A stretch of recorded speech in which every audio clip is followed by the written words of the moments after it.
everybody, I'm Bree the Plant Lady, and today is a big day. It's the last day of June, and we are going to tackle the last bed of the season. So essentially the process has been allowing all the cottage garden plants to grow out, flower, and set seed. Remember, all of that stuff gets sown in November, December, January.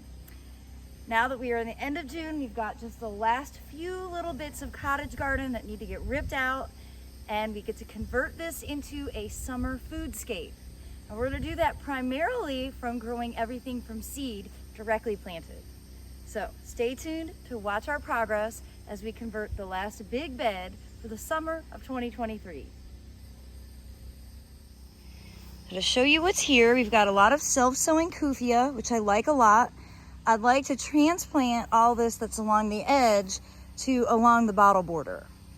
And then Emily will come through and collect the last of the nigella and larkspur, and we'll have a blank slate. I have some trees and shrubs to do some more pruning on. And then in this shady section down here, we're actually going to plant a whole bunch of different hydrangeas.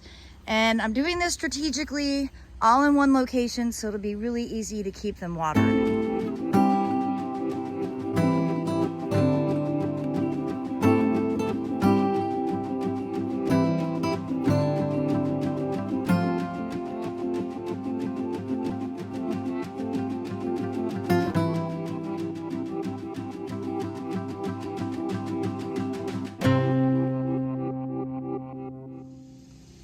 What a huge difference. All right, so I transplanted some things, including all that kufia, and moved this carex that was sort of over on the other side. So that's just kind of surrounding this little pond. It's covered in duckweed.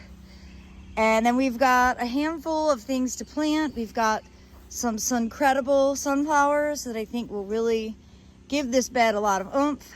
And then we're gonna do a collection of hydrangeas over here, and I'm keeping them all together because they're all going to need to have the same watering. So this is shady, but it's also accessible with a hose, and that's the main reason that I'm congregating all of these here. You can see the ones in the endless summer pots, those are the new one called Popstar, and it really is a terrific plant. And then I have a couple others that I'm trialing that I'm not allowed to talk about. So just letting you know, we're diving in with some hydrangeas getting planted in the ground, and hopefully they'll perform well. So now we're going to get all this stuff in the ground, and then we have a pretty significant seed collection that I'll show you. We've got white cloud and crimson clover to go along edges. In the middle we have sesame. This is white seeded sesame. We've got sun hemp and sunflowers. We've got that sorghum from Cornell. We've got, this was Queen Limey Orange Zinnia from last year that I grew in this bed, and it was spectacular. We've got dill, buckwheat. We have a whole bunch of different melons and pumpkins, and we're gonna see if there's room for any of this. Honestly, it's really not that practical, but we'll see. And then we have a whole bunch of other random things like this Cape Daisy, a heat-tolerant rhubarb, some yellow squash, some tithonia, and then some other seeds that we don't actually know the names of. So it's going to be a good mix match, and it'll definitely be fun to show updates as everything starts to germinate.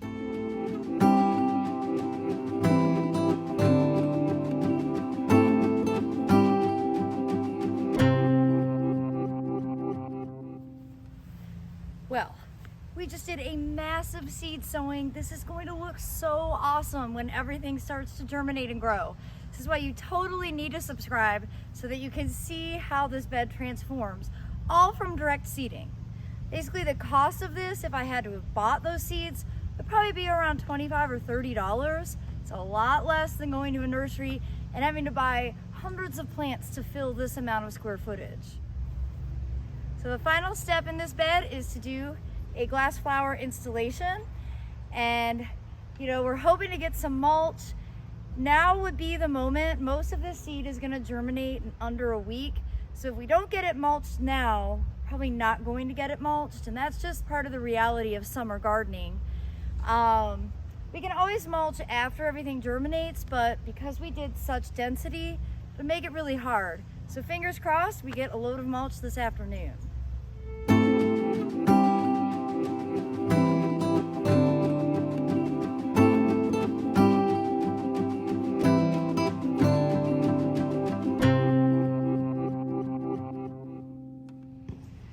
All right, let me give you a sort of up close tour of what we did. So there's yellow squash all along the edges, and then a mix of crimson and white clover, and buckwheat seeded everywhere. These are all the leftover tomatoes we had. This is a variety called blueberries. It's a really nice cherry form, and so hopefully they'll stay alive. If not, no big deal. I did sow some cushaw squash as well. Now over here you can see it. I did put in 3 white cloud muhlenbergia, and of course all this kufia was transplanted, and then a lot of okra went in, and sunflowers and sorghum and buckwheat and sesame. I think marigolds, zinnias, clover again along the front edges.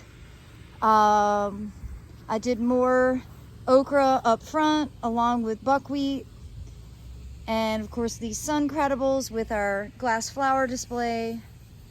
And then into the shady section, we've got a collection of hydrangeas that I think should do pretty well here. And Emily's just going to get some extra hoses to make sure that everything can stay watered efficiently. Well, I hope you'll be inspired to get outside and toss some seeds on the ground, and well, what do you have to lose? I think this bed is going to be awesome. In fact, I know it will be because I've done this now for at least 7 years, and every year the garden is different, and frankly you just can't beat the kind of ground plane coverage that you get from direct sowing. So I do hope you'll subscribe so that you'll be able to stay in the loop for regular updates. I will definitely be featuring this on the weekly garden tours, and I hope that you'll be inspired to get outside and garden. Thanks so much for watching, everybody.